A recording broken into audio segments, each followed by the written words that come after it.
saludar en estos momentos. Déjeme saludar al maestro Ricardo Sevilla, periodista de larga trayectoria, escritor, columnista, fundador y conductor de su espacio en YouTube, Los Datos Duros, y orgullosamente miembro de esta familia sin censura, porque hay que hablar de esta firma, de este convenio con gobernadores, de por lo menos gobernadores y gobernadoras, debí de haber dicho, de 23 estados, para garantizar el derecho a la salud a millones de mexicanos. Y llama la atención que algunos personajes, por ejemplo, como Enrique Alfaro, el gobernador de Jalisco, no haya aparecido, que brillara por su ausencia, entre otros temas que traemos ahí en agenda para conversar con el maestro Ricardo Sevilla. Ricardo, ¿cómo te va? Muy buenos días. Muy buenos días, querido Vicente, público memorioso. Y bueno, sí, efectivamente varios personajes no aparecieron en esta firma. Y bueno, la oposición podrá decir lo que quiera, pero yo no tengo la menor duda de que en este sexenio el presidente López Obrador ha trabajado, y yo diría que trabajado a brazo partido, para tener un buen sistema de salud pública. Y hoy el presidente refrenda ese compromiso al firmar, como ya se apuntó, con 23 gobernadores el Acuerdo Nacional de Federalización de los Servicios de Salud. Un acuerdo, hay que subrayarlo, con el cual se garantizarán los servicios médicos y medicamentos gratuitos en esos 23 estados de la República Mexicana que sí aceptaron firmar este importante convenio. El paso que da el gobierno federal, mi querido Vicente, es un paso sumamente importante, porque a través de este acuerdo de federalización de los servicios de salud se podrá brindar atención a 53.2 millones de personas que no tienen seguridad social y que francamente nunca la han tenido. El reto sin duda es importante, porque la seguridad social es súper necesaria en todos los rincones de este país. Y eso lo sabe perfectamente el gobierno de López Obrador, que desde el principio se ha propuesto proteger a la población más vulnerable, y brindarle seguridad social a la población es urgente y de vital importancia, y eso nadie lo puede negar, y quien lo haga será un tonto, o será un necio, o será un indolente pagado. Cualquier persona, cualquier familia en México necesita tener acceso a la atención médica, quirúrgica, farmacéutica y hospitalaria, pero no se abrazaba ese compromiso porque la seguridad social y los servicios de salud estaban secuestrados en este país por una mafia, sí, una mafia de cuello blanco que incluso tenía las garras metidas en la compra de medicamentos. Que no se nos olvide que 10 empresas, que ni siquiera, por cierto, eran laboratorios, le vendían al gobierno, como apuntó el presidente hoy, alrededor de 100,000 millones de pesos anuales. Empresas que, por cierto, eran apoyadas desde luego por políticos corruptos. Ahora bien, Vicente, es importante decir qué estados se han adherido a este sistema, y es importante decirlo porque se trata de gobernantes que han decidido que su población tenga servicios médicos y medicamentos gratuitos. Se adhirieron a Baja California, gobernado por Marina del Pilar Ávila; Baja California Sur, gobernada por también por un personaje de la Cuarta Transformación. Hay diferentes personajes que se adhirieron a este convenio. A mí me parece muy importante, incluso Guerrero, pues, de Evelyn Salgado, y Morelos de Cuauhtémoc Blanco, gobernados por ellos, que se adhirieron, aunque por cierto no fueron, enviaron a sus secretarios. Eso es muy importante subrayarlo. Ahora mal, también es importante subrayar que 9 estados mantienen su negativa a firmar este acuerdo nacional para la federalización del sistema de salud, y esos estados, como usted bien puede imaginarse, son gobernados por partidos de la oposición, y esos estados son, para que usted se los grabe al momento de pensar que las poblaciones allá no tendrán posibilidad de recibir esta atención médica, son Aguascalientes, gobernado por una panista, María Teresa Jiménez; Chihuahua,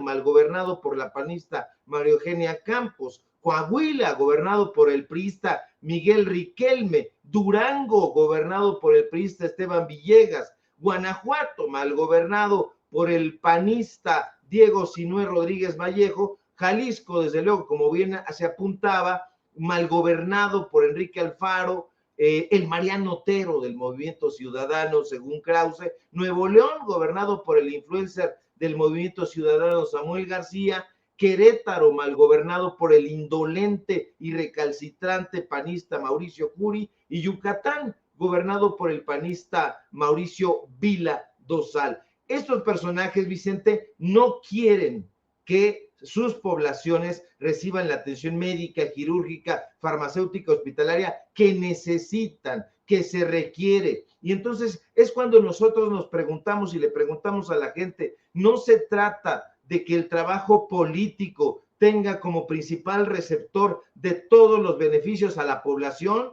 ¿Por qué no se adhirieron a este importante programa? Porque sus agendas políticas no se los permiten.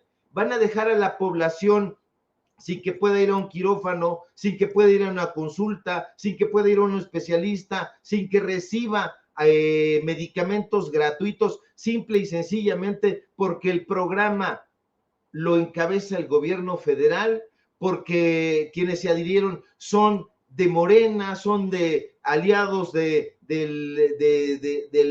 gobierno federal, por eso lo van a hacer. Eso da muchísima vergüenza, pero da más coraje, porque esos servicios médicos, la gente en todos estos lugares la está pidiendo desde hace mucho tiempo y no se le daba. Entonces, este es uno de los programas más importantes que se haya tenido durante todo el gobierno del presidente López Obrador, porque además viene desde el comienzo, se estuvo talando, ese es el término, talando a todas estas mafias que estaban anidadas en el sector salud, y de eso no quiere hablar, por ejemplo, Ciro Gómez Leiva, no se lo quiere reconocer y se lo escatima Hugo López-Gatell. Es muy importante que la gente lo sepa y que se dé cuenta que esos gobernantes que acabamos de mencionar son aquellos que se oponen al desarrollo de la población, que se oponen a que la gente reciba la atención médica que requiere urgentemente. No se trata de caprichos, pero parece que ellos lo están viendo de esa manera, mi querido Vicente.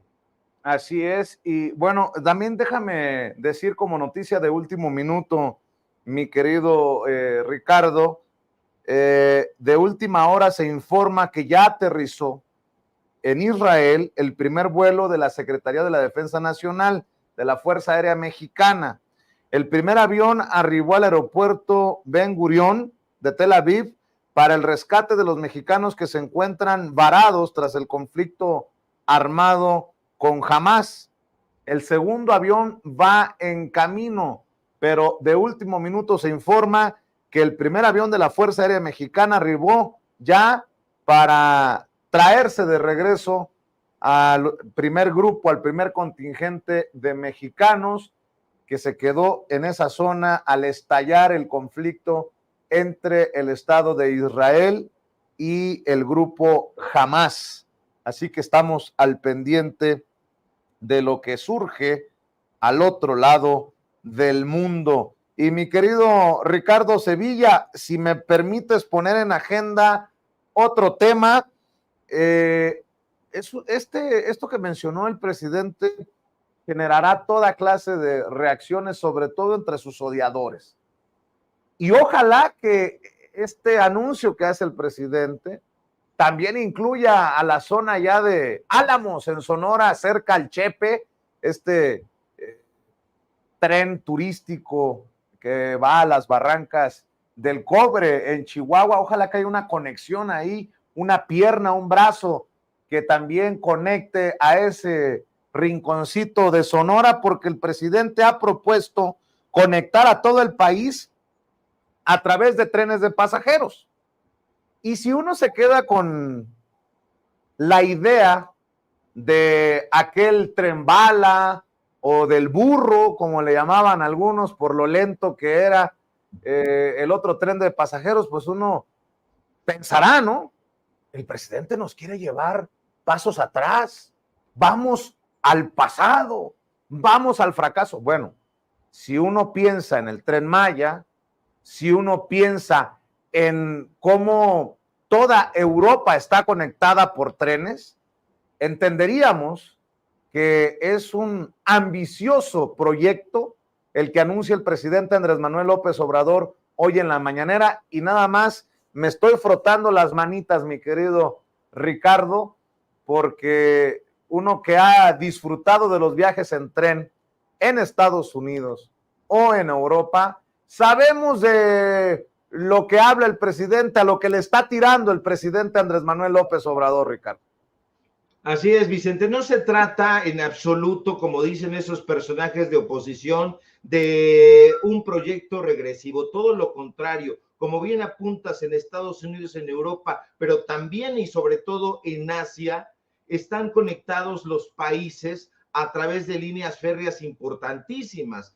¿Quién va a decir que el tren bala, por ejemplo, en Japón es un proyecto retrógrada? Para nada, y es uno de los más efectivos. Yo creo que no han leído los diversos libros que ha publicado Poltero a propósito de todos esos viajes en tren que ha realizado. Y no estamos hablando de libros decimonónicos, estamos hablando de libros de viajes en ferrocarril en pleno siglo XXI. Y esa visión es la que tiene precisamente el presidente López Obrador, quien, como bien apuntas, dijo esta mañana que propondrá a las dos principales empresas con concesiones de ferrocarriles aquí en México de carga, que puedan reintegrar los trenes de pasajeros. Y a mí me llama mucho la atención porque también es al mismo tiempo, Vicente, una especie de desafío, digamos, a Ferromex, de Germán Larrea, este personaje que ha sido burdo, obstinado, recalcitrante y que solamente ha estado pendiente de los intereses que tiene ahí en las concesiones que se le dieron en tiempos del PRIAN.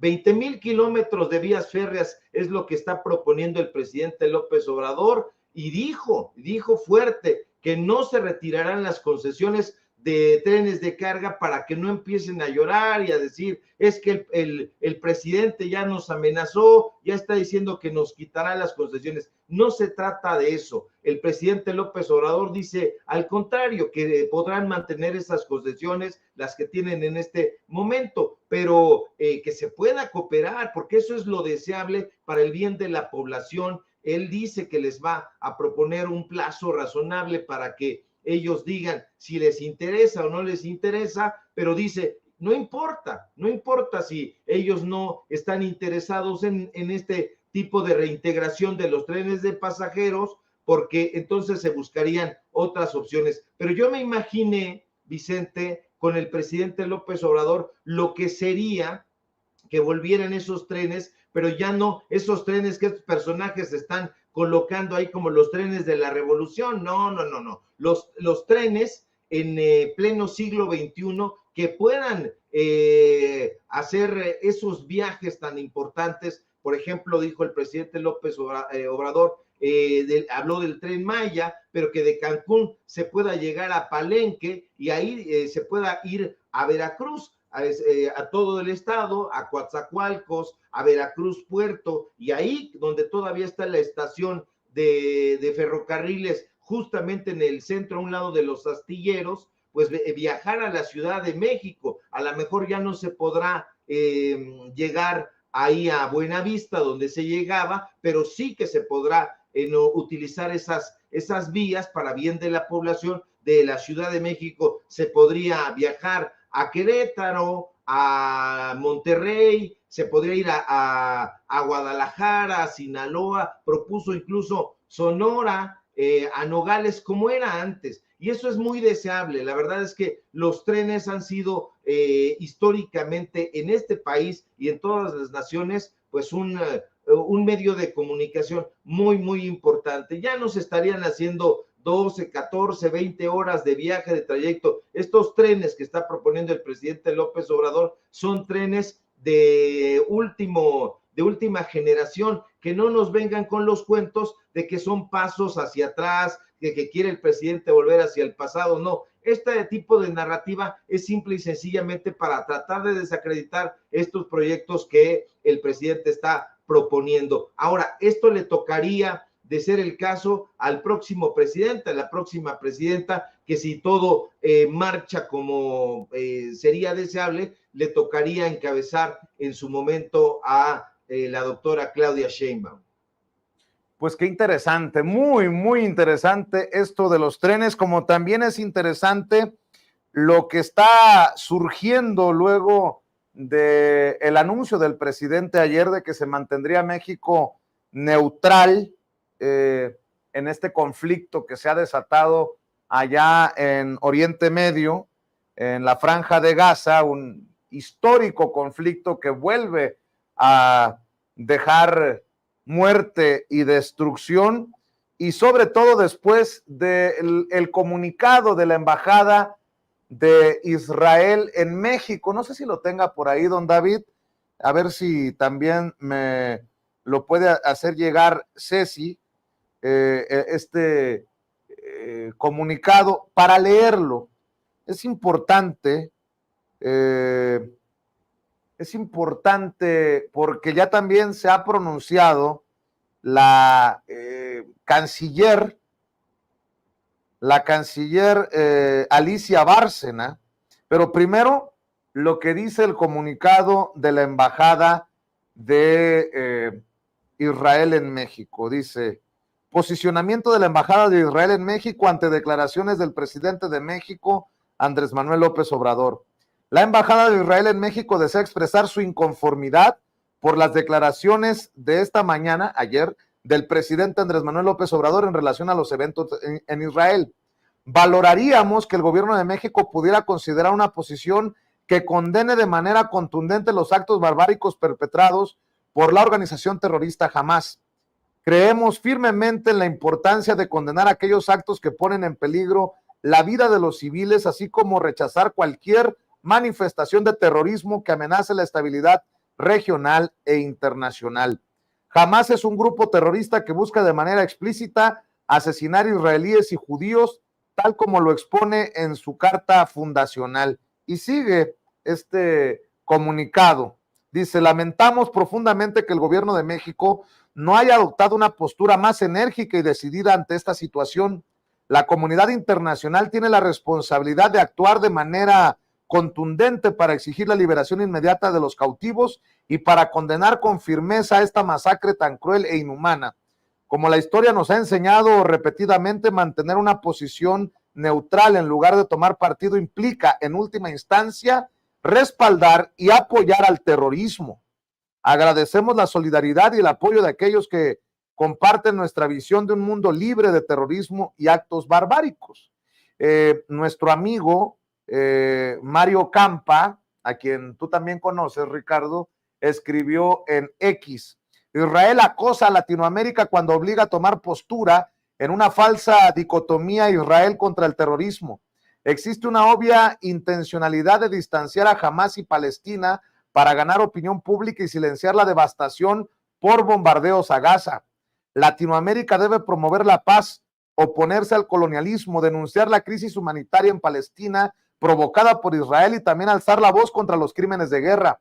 El terrorismo no es un cheque en blanco para exterminar países. Eso ya nos lo enseñó Bush por la mala. No nos chupamos el dedo. Que Israel cultive sus apoyos del mundo desarrollado y de sus aliados tradicionales. Latinoamérica debe estar con los más débiles y los despojados. Ese es su papel y horizonte moral en el mundo, dice Mario Campa. Y bueno, menciono todo esto para llegar al mensaje de hace un rato que publicó en las redes sociales Alicia Bárcena, la secretaria de Relaciones Exteriores de México, y dice: seamos claros, México aboga por la paz, el diálogo y la protección de civiles sin matices. Instamos a terminar con ataques indiscriminados y la violencia contra civiles por parte de Hamás y por parte del ejército de Israel en Gaza. Así o más claro. Conste que en Israel presionaron luego de lo dicho por el presidente, y ahí está una postura clara, clarísima del gobierno de México con esto que escribe la canciller Alicia Bárcena. Sí, hay que denunciar el terrorismo, pero también cualquier crimen de guerra o en nombre de la defensa propia en esa franja de Gaza, mi querido Ricardo Sevilla. Sí, esta es una postura firme. Si en la oposición están diciendo que no hay una postura firme de parte del gobierno federal, específicamente del gobierno del presidente López Obrador, están muy equivocados. Esta es una postura sumamente firme y es el cese a las hostilidades bélicas, el cese a todo tipo de crímenes, el cese a todo tipo de bombardeos. Aquí el presidente López Obrador y el gobierno federal, por añadidura, pues no quieren que haya guerra y nadie quiere guerra, solamente a los personajes enfermos de revanchismo, enfermos de racismo, enfermos de xenofobia, enfermos de supremacismo, se les ocurriría avalar este tipo de acciones bélicas. Yo tengo una postura muy firme, probablemente sea muy impopular, pero la verdad es que efectivamente el gobierno de Israel y se han cuidado mucho los términos, pero se utilizan los términos para calificar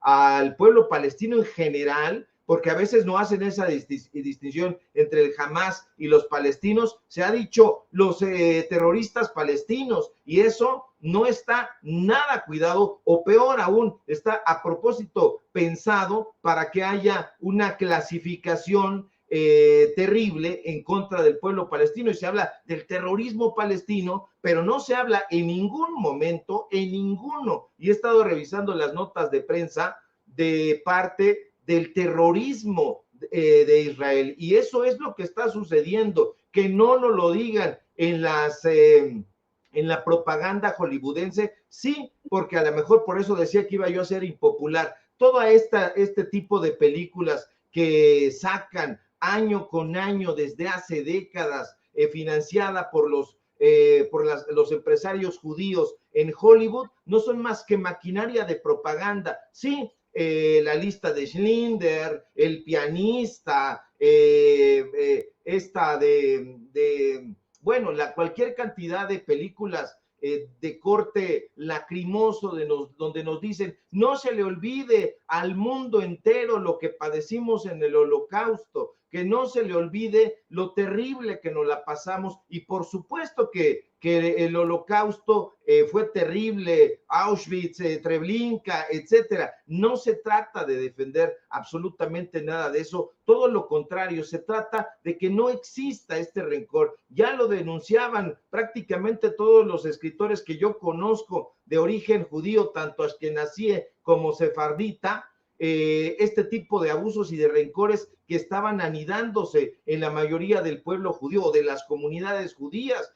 Lo denunciaba Isaac Bashevis, lo denunciaba el propio Werner Herzog, Saúl Belou. Creo que no los han leído estos mequetrefes que ahora se dicen especialistas en los temas de Palestina, de Israel, y bueno, pues hay un apartheid allá definitivamente. Ahí están controlando la luz, el agua, todo, quién ingresa, quién sale, etcétera. Entonces, hay reacciones, por supuesto, reacciones terribles, reacciones virulentas, pero por ejemplo, ¿por qué no se ha visto esa película de Abdul Assad, que es una película que se llama The Paradise Now? Es esa visión también desde el punto de vista palestino, y este personaje que además tiene la nacionalidad israelí, la nacionalidad neerlandesa, es de origen israelí y está haciendo esa crítica, pero por supuesto no pusieron esa película en Hollywood, por supuesto en las salas cinematográficas está completamente vetada porque está poniendo el foco desde el punto de vista palestino. Entonces, pensar en el bien y el mal, en la dicotomía falsa de que estos son los buenos y estos son los malos, me parece una gracejada siniestra, y una gracejada siniestra porque me parece que lo ve muy bien el gobierno federal. Ningún tipo de guerra es deseable, que se pierdan vidas humanas, a mí me parece lo peor de todo. Ya cuando no hay salida, estos personajes optan por la guerra, y por supuesto que esta invención del Estado de Israel, pues se anida en el territorio palestino y hay que estudiar muchísimo, muy a fondo para no dar una opinión en las rodillas, y estos personajes lo están haciendo. Y también me sorprende que hayan sido especialistas en reforma eléctrica, especialistas en COVID, especialistas en libros de texto gratuitos